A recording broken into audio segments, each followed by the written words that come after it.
Sherry Ricchiardi, thank you for coming to Madrid and to IE to give your presentation on media and conflict. It's a pleasure to have you here. Oh, it's a privilege to be here. Thank you very much for having me. I wanted to maybe discuss a couple of issues about journalism and media and conflict in general, if you could, just based on your own experience. There's a whole debate about what's the role of media and conflict. One Israeli academic, Eitan Galbawa, described it as a spiral of violence, that media kind of reports on conflict in a conflict-oriented manner, that conflict is seen as kind of routine, normalized, and kind of perhaps even gears up a population for war. There's this other argument that media has a positive role. It can show the horrors of conflict and hence not desensitize people to conflict, but make them aware of it and kind of serve as a break for society to kind of try to halt conflicts. What's your opinion about the role of media in this kind of issue? Well, I think the role of media in conflict is as anywhere else, to go in and give a balanced and fair assessment and not to take one side or the other, and to explain what is happening beyond the ordinary, to give it context and perspective. You know, to say this group, this is an ethnic war, a tribal war that goes back 6,000 years, maybe so, maybe not. So let's look at what really is causing the violence, and that's the media's role, and we can play that role. We saw it in Bosnia-Herzegovina, and Roy Gutman, the journalist who won the Pulitzer, I mean, he made it his life's work at that time to find out about the concentration camps and the rape camps and to document it so that the Serbs could not deny. And he did it through the survivors, because certainly he couldn't go to those camps at the time. So I think the role he played was pivotal. The world finally heard, you know, without a shadow of a doubt that this was going on, and the world reacted. So but did he do it because he wanted to be a good guy? Maybe, but I think he did it because he's a good journalist, and he saw that as his responsibility to ferret out the truth. As a historian of the media, I like to call journalists audiovisual historians, in the sense that the camps in, let's say, Bosnia, are documented for kind of the historical record by the work Roy. Roy Gutman is also interesting because in terms of this kind of notion as a journalist, as an audiovisual historian, he also kind of worked on the gathering storm of the Taliban and Al-Qaeda. He did. And in your opinion, you wrote that these kind of works are important because at least it's on the record that this trend was documented and that policymakers have no excuse, that there was some kind of record of this kind of work happening. In your opinion, where else has that happened, where kind of journalists were on the ground, they were noticing a gathering storm, but foreign policymakers failed to act? Can you think of other examples? Well, I can tell you where it didn't happen, which is sort of turning your question around. It did not happen in Afghanistan. You know, the Russians left, and you made the point, when the guns stopped, the cameras stopped.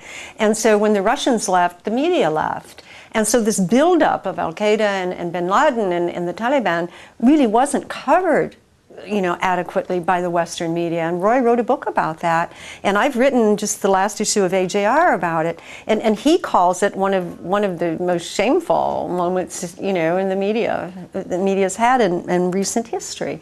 That we should have been documenting it and talking about the gathering storm, and we didn't. And as for where it's happened, I think in the Balkan Wars, it happened. I think the media was there. We weren't there in force at first, when, you know, because Slovenia was solved so quickly, and then in Croatia fell, a third of it was occupied. So we were there, and we were telling the story, and the world wasn't listening. I mean, at the time, the American government was not responding, and neither were European governments. I was hearing in the United States, this is Europe's problem. You know, and then certain people were saying, well, this is a Muslim problem. Sure. So everybody was writing it off, and only after a lot of people were killed, you know, did the world and the international community take notice. Talking about writing things off is interesting, because Bosnia is a case where, again, it was written off, and then a couple of years later you have Kosovo. as well. So it kind of highlights the danger of not paying attention to kind of these festering conflicts. And think about that. The media warned about Kosovo. I mean, journalists were writing about what was going to happen there and the domino effect. And again, the international community waited until, I don't know how many Kosovars finally were pushed out into Bosnia, into Macedonia. I was there when they were coming across the border at one time doing a cover story for the magazine, and the condition they were coming out in was horrifying. And again, talking to the victims and hearing that, what they were seeing and that their villages were being cleansed. We knew that, and we had warned about it, and it was no fun to say, "We told you so." The media did their job there, I think, and everybody thought it would go away. And again, it's still festering today. It's still with us. And, to use Roy's word, he was saying it was shameful that Afghanistan in 1989 was forgotten. Yeah, it was, again, as he wrote, forgotten in 2006 as well. What people said would never happen did happen, in fact. It did. People stopped, both foreign policymakers as well as kind of media organizations. Once the problem was solved, again, forgot about it. Forgot about it. We go away. Exactly. And you can't imagine that the media wouldn't have covered the rise of Al-Qaeda and bin Laden, and they knew bin Laden was out there. This wasn't just on September 2001. Sure. The bombings in Kenya and Tanzania. Absolutely. The bombings off the coast of Yemen. And those were all reported, and there was some good reporting on it. So I think the international community just sometimes, head in the sand. The media doesn't always do a good job. I think the lead up to the war in Iraq, I think the American media did not do their job appropriately in the lead up to the war, questioning adequately what the administration was saying. And journalists are very open about that. They say we didn't do our job. And some tried, I believe. The Night Bidder, which is now McClatchy, they had some wonderful reporters who did, do some great reporting about it. And their editor said, not many papers picked it up. Sure. So we did it. It was out there, but it didn't get much attention at the time. I have a personal experience, actually, with the lead up to the Iraq War. In the UK, one of my chapters of my doctoral thesis was plagiarized by the British government. And the British government actually went to war based on that document. Really? Now, the thing is, this plagiarism was discovered well before March 2003, but the point was the intelligence for the Iraq War was being doctored in the UK. But that story never made it to the US. Even though I was an American, it wasn't kind of a big story. At that time, Really? It was, the build up to the war. Where were you doing your thesis at that time? I was at Oxford. But the point was, is that the media could have investigated this further. If the British government is doctoring information, surely there must be some kind of flawed intelligence in the US as well. But you're right, the media as a kind of organization wasn't doing its job of investigating prior to the war, which was really needed. Which was really needed. And the administration had such a powerful spin on weapons of mass destruction until it was like a mantra almost. You would hear it in your head all the time. And the media didn't do anything to break that down appropriately. Now, how could we? I mean, Saddam Hussein was not welcoming journalists with open arms to say, go look for yourself. So, I mean, I do believe, but still, we could have done a much better job in raising doubts than we did. During that time. Speaking of gathering storms, you were in Yemen recently. What was the story you were looking for there? And do you think that's is there another, is that the next big story? I don't know if it's the next big story. It's such a different place. I've never been any place quite that different. I was in Sana'a and in Aden, and I was in to do training and investigative reporting with the journalist. And I also was doing a story for the magazine because there's so much violence against journalists that they're armed. So when we're in their newsroom, he says, we have a gun, and I'm, what? I mean, for an American journalist, a gun in a newsroom? And he said, well, we locked up our automatic weapon in the closet because you're visiting, but we have a handgun here in case. And so I did a story about how dangerous it was for journalists in Yemen while I was there. And then I went out to some of the tribal areas, and that's where I saw the young kids carrying the big guns, and my translator explained that there's a lot of tribal feuding and very different. And so culturally it was a bit of a shock to see 10 and 12-year-old kids with guns bigger than they were. But certainly, I really enjoyed being there. I'd go back tomorrow. I mean, the journalists were incredibly brave. A couple of them had been taken to court. While I was there, they were in court over things they wrote. So I felt honored that I could work with them.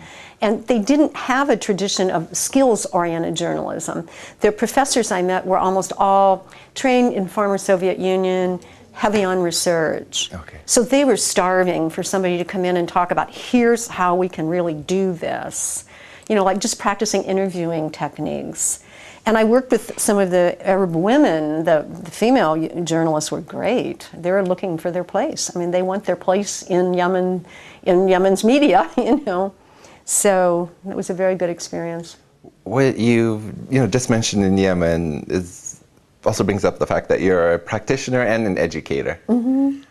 I believe you've also taught media in Croatia, is that correct? Mm-hmm. And you're currently a professor in Indiana. Mm-hmm. What would you say is what do you try to bring to the classroom in a place like Croatia? What do you notice about kind of future Croatian journalists that could kind of reveal something about media culture, journalism culture in a place like the former Yugoslavia that has gone through kind of a period of intense violence? How does that affect the future journalists? It's fascinating because a lot of the training I've done has been in former communist countries that are in transition, and it's fabulous because the journalists are good. They know what they had to do under communism to survive, but they also understand Western-style journalism.